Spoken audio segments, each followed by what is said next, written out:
কুমিল্লার police line উচ্চ বিদ্যালয়ে বার্ষিক ক্রীড়া প্রতিযোগিতা ও পুরস্কার বিতরণী অনুষ্ঠান সভা। তারিখ ৮-২-২০২৫ ইংরেজি। কুমিল্লার পুলিশ লাইন উচ্চ বিদ্যালয় বার্ষিক ক্রীড়া প্রতিযোগিতা ও পুরস্কার বিতরণী ২০২৫ শনিবার অনুষ্ঠিত হয়।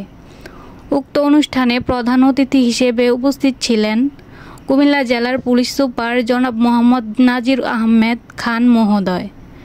এছাড়াও উক্ত অনুষ্ঠানে বিশেষ অতিথি হিসেবে উপস্থিত ছিলেন অতিরিক্ত পুলিশ সুপার প্রশাসন ও অর্থ জনাব আরাফাতুল ইসলাম, অতিরিক্ত পুলিশ সুপার মুরাদনগর সার্কেল জনাব কামরান হোসেন, অতিরিক্ত পুলিশ সুপার সদর সার্কেল জনাব মোহাম্মদ সাইফুল মালিক সহ জেলা পুলিশের অন্যান্য ঊর্ধ্বতন কর্মকর্তাবৃন্দ এবং পুলিশ লাইন উচ্চ বিদ্যালয় স্কুলের শিক্ষক, শিক্ষার্থী ও অভিভাবকবৃন্দ।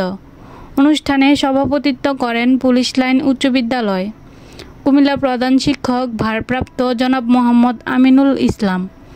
প্রধান অতিথি মহোদয় ক্রীড়া প্রতিযোগিতা শেষে বিভিন্ন ইভেন্টে বিজয়ী শিক্ষার্থীদের হাতে পুরস্কার তুলে দেন।